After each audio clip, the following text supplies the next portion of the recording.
欢迎收看《家国纵横》，我是康凯。联邦政府在上个月公布财政预算案，针对第三波的新冠疫情和刺激经济复苏，有超过1000亿元新的支出，而国民就对负债累累表达关注。对此，副总理兼联邦财长方慧兰较早前接受本台的专访，解答国民的疑虑。Well, a month ago, you released the federal budget. It is the roadmap for Canada's economic recovery and rebound following the devastating disruption because of the COVID-19 pandemic. The first question I have for you is the record level of spending on the budget, largely driven by the support programs. More than $100 billion in new spending over the next 3 years. Then the deficit for the fiscal year for 2020 to 21 was $354 billion, and next year's deficit is expected to be $154 billion. By the end of that second fiscal year, the federal debt is expected to climb to over $1.2 trillion. What is the plan to solve this debt, which will certainly be affecting Canadians' generations to come? Well, thank you very much for the question. And let me really reassure people that this is spending which our country needs. It is spending which will help our country by creating growth. And it is spending which we can afford. And let me expand a little bit on that. It's spending which we need because, as you know, Rich, and as your listeners know, COVID has created the deepest economic crisis in Canada since the Great Depression. Yes. Even today, when we have had some recovery, we still are 700,000 jobs short of where we should be to be at the same level of economic activity we were before COVID hit. So this is a real economic crisis, and it requires action. Second thing to say that I think should reassure people is in acting, we are creating economic growth. This is a budget which will support the creation by the end of the year of 1 million jobs. And already, thanks to the hard work of Canadians, but also thanks to the support from the government, the Canadian economy is forecast by the Bank of Canada to grow 6.5%. So the investments in this budget are going to help us grow, help us recover from the COVID recession. But finally, and I know this is important to a lot of Canadians, and look, I'm the finance minister, so it's really important to me. Yep. We can afford this spending. Even after the spending in this budget, Canada has the lowest debt to GDP ratio of any country in the G7. And to give you some proof of it, the international ratings agency, Standard & Poor's, a week after the budget was delivered, reaffirmed Canada's AAA credit rating. That is the highest you can get. So that is an external judge saying Canada's fiscal plan is a good plan. It's sustainable. Canada can afford it. The province hope that the federal government will increase provincial health funding. Their request is for an increase and a permanent allocation. Could you please tell us the latest development of the negotiation between the federal and the provincial government? Right now, the focus needs to be on finishing the fight against COVID. You and I are in Toronto, and we both know that we are fighting a really serious third wave of the virus here. And we think the focus when it comes to health and the healthcare system needs to be, let's finish the fight against COVID. And so in the budget implementation legislation for this budget, we include $4 billion to the provinces to support their healthcare systems to finish the fight against COVID, and $1 billion to support the vaccination program to roll out the vaccines, because we know the vaccines are really so essential in getting past COVID. So we think right now when it comes to healthcare, let's focus on finishing the fight against COVID. And we know there are discussions we need to continue to have with the provinces and territories. When it comes to the borders, let me just reassure Canadians that Canada has among the toughest border restrictions in the world. We have a mandatory 14-day quarantine period. Non-essential travel is banned for non-Canadians.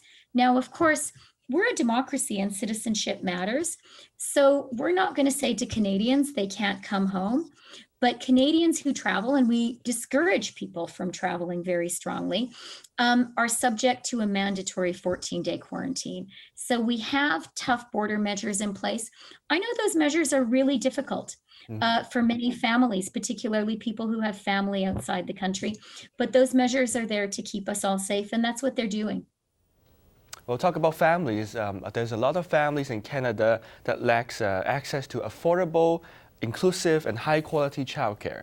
And this budget sets a goal of an average $10 a day childcare, which is great news for the next 5 years, right? But at the same time, how is it going to work out? How are we going to get it done?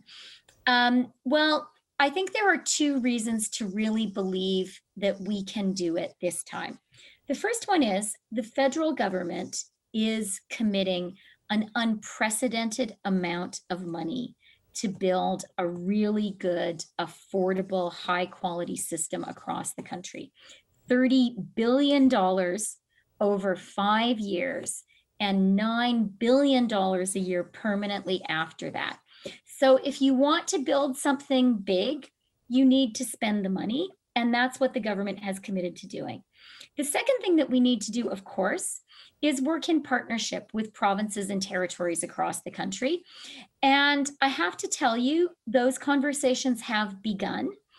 I think, there will be different degrees of enthusiasm in different parts of the country, but a lot of provinces and territories are very, very interested in working with us on this. At the same time, we're looking for a smooth transition to economic recovery. So how are we going to make it smooth? And what is it like to have a post-pandemic economic recovery plan?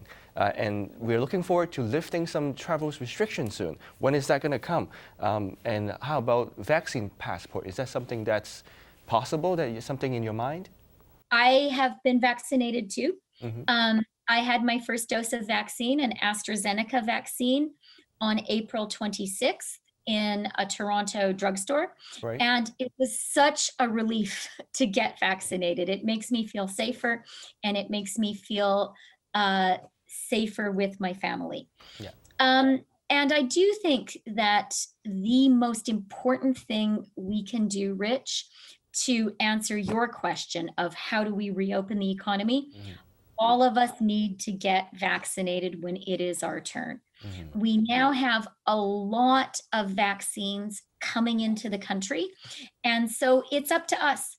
Go out, get your vaccine when it's your turn. There was actually a really interesting report recently from Goldman Sachs predicting that Canada is going to actually get to a high level of vaccination ahead of many other countries because we have we're really educated.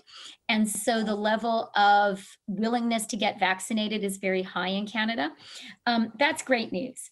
And, right now it's up to us to fight COVID, to finish that fight, and to free ourselves. So let's get vaccinated. The sooner we get vaccinated, the sooner we will finish the fight against COVID, the sooner we will be able to lift all of the restrictions, which are currently really difficult for a lot of people. Right. Do you think it's a good idea to have some form of, vaccine passport or certificate for Canadians? I really think the focus needs to be on getting Canadians vaccinated. That's what we should really be looking at. I think there are going to be some questions when it comes to international travel. Right. And that's something that we need to work on with our partners. And I think vaccination definitely will be a factor there. And you know, Rich, when it comes to international travel, vaccination is already something that many countries take into account when issuing visas for people quite reasonably. Back to the budget, it is widely perceived as a pre-election platform. It targeted a variety of voters, from seniors to the caregivers to parents to business owners. What is your comment to this part of public opinion? Well, I would say, Rich, you're quite right to talk about who the budget has targeted. Parents, seniors. I'm glad that you mentioned small business, because I think this budget makes more investments than small business than any budget in Canadian history. And that is very important in terms of driving economic growth. And you're right that the budget targets caregivers. And all of that is very intentional, because this is a budget for Canadians. This is a budget to lift our whole country up out of the COVID recession. And that is 100% the focus of the budget. That is my focus. I really understand how tough this past year has been. I really understand how hard it continues to be for very many Canadians. And it's the job of the government to stand right beside every single Canadian and to help us fight our way out of the COVID recession. And I'm really confident, Rich, that we will do that. I feel a very clear duty for myself personally, for our whole government, to work hard to support Canadians. And I know that there are so many Canadians who work so hard every day, whether it is someone who has a small business struggling to just get through COVID and survive. And I want those small business owners to know our government is here for you, and we're going to get through this together. And the same is true of people, you know, frontline workers who are working in really difficult circumstances. We are here to support you. And maybe, Rich, should conclude, both of us, by thanking all of the healthcare workers across Canada who have been doing such a hard job for so long. Once again, thank you so much for your time. We really appreciate that. Okay, bye-bye. 以上就是本期的内容。各位观众，如果想重温的话，可以登入城市电视网站，点击节目重温当中家国纵横的链接就可以了。我是康凯，感谢您的收看，下期节目再会。